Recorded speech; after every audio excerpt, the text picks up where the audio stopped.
The government has an obligation to educate all its students who have worked hard to qualify for university and college training. It's official, every Kenyan is now a hustler, including the president. Hustlers have no money to even buy the expensive unga, fuel, electricity, and now you are adding them more burden of paying for their education. The Kenya Kwanza government that has refused to disburse money to counties and declared CDF illegal at their Supreme Court is now lying to students to get school fees from CDF and county governments. While of the 2 trillion they collect from Kenyans, their leaders take more than 2 billion per day. At least that's what we know. They were taking the last 10 years, according to their former boss, Uhuru Muigai Kenyatta. Junior secondary teachers haven't been paid for 4 months. Is the president saying governors and MPs are the ones to pay them? Averagely, no student enrolled in Kenyan universities, TVETs, is from a rich family. All students deserve full funding from the government. Rich students are studying abroad. Those studying locally are vulnerable and very needy. The government has just opened another mega corruption scheme where poor students will be asked for bribes in order to get full scholarships. There will also be tribalism, nepotism, and cronyism in determining who gets full scholarships and who don't. Averagely, university programs cost approximately 300,000 Kenya shillings per year. Needy students are expected to pay 7% from their pockets, which is 21,000 Kenya shillings.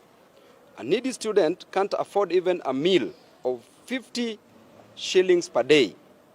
Where will they get 21,000 shillings from?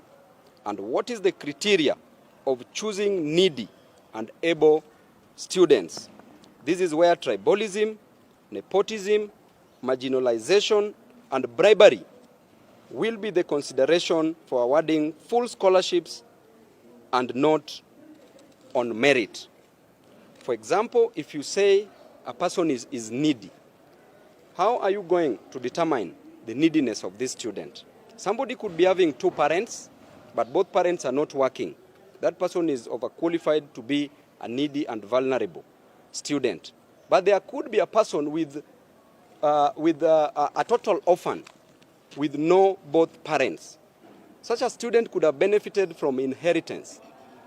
But in the eyes of the government, that student can be classified as a needy student.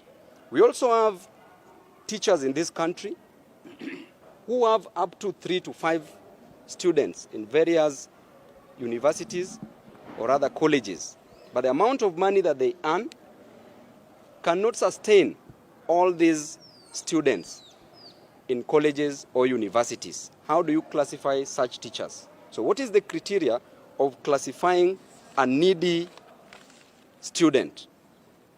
Universities are in debt because top government officials are using universities. I have a dossier for all government officials doing business with universities and minting billions per month, which I'll release very soon. The government must pay adequate capitation to all our students and stop hiding in high debt owed by our universities. That is due to corruption, to deny deserving Kenyans a chance to good quality higher education. All parents, students, and Kenyans of goodwill must resist this attempt that is going to fail, like the infamous laptop project for all primary learners, for all primary school learners. The new higher education financing policy is a money laundering scheme and will go in history as the longest con, longer than the long con.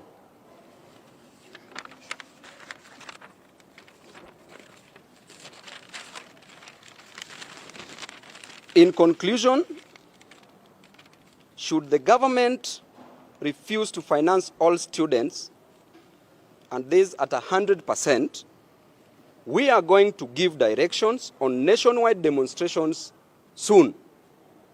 These demos will include all Kenyans, because in Kenya, you are either a student or a student to be, a parent or a parent to be. And the demos will start in Rift Valley region. Thank you. God bless you. And I want to give an opportunity to my fellow members of parliament to comment on the same issue.